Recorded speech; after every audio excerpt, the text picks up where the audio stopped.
What is ADHD? ADHD stands for Attention Deficit Hyperactivity Disorder, and it is a medical condition that influences the neurodevelopment of the brain.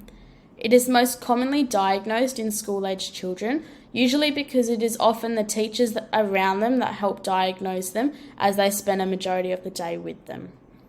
ADHD is usually characterized by inattentiveness, hyperactivity, and impulsivity.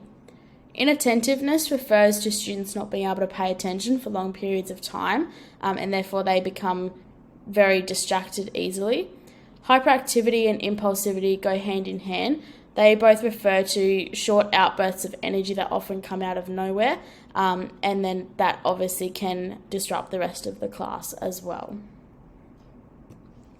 Common symptoms for students with ADHD include difficulty in focusing.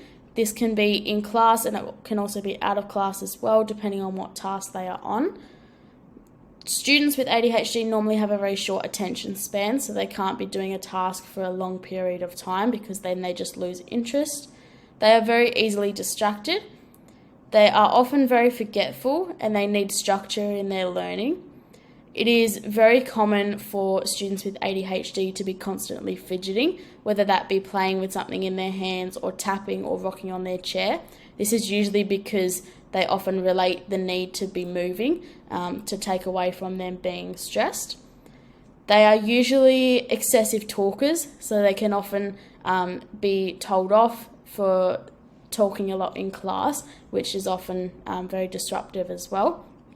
And usually ADHD students struggle to follow instructions. So whether that be them not following rules or not following set tasks that they need to be on.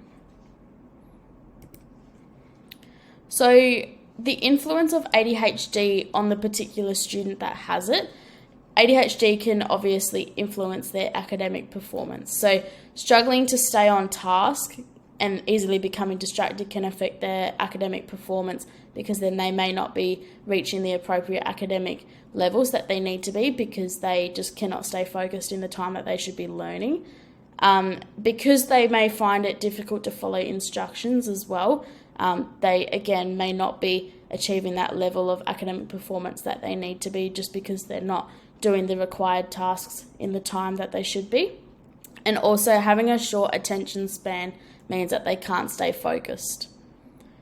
Socially, the influence that ADHD can have on a student can be quite negative. So it may be very hard for these students to maintain friendships, usually because ADHD is associated quite heavily with an inability to read social cues. Some of these students as well also might find it hard to control emotional responses. This is all related to developments in the brain that don't occur like they would in a student without ADHD. So these students are often found on their own and finding it quite hard to interact with other students. ADHD can also influence the rest of the class as well. So with a student with ADHD in the class, they can obviously be acting as a distraction if they are acting out of place or not following rules or tasks.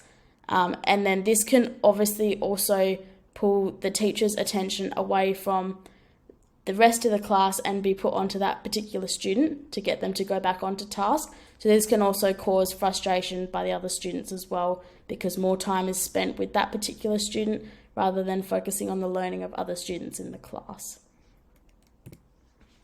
A particular strategy that I would encourage new teachers to utilise would be the process of considering how you communicate with this student. So with any student, really, it is important to gain their attention first before you start talking to them. Especially with a student with ADHD, if you don't have their attention, it's going to be very hard to give them any instructions or anything to follow. Keeping instructions nice, short and simple and structure to it is very important, because then they know exactly what they need to do and what they need to achieve. They can also be given a handout, or it can be written on the whiteboard, of exactly what they need to do. Communicating in different delivery methods as well is helpful, as well as keeping all these strategies consistent and referring back to them every time you teach. Thank you.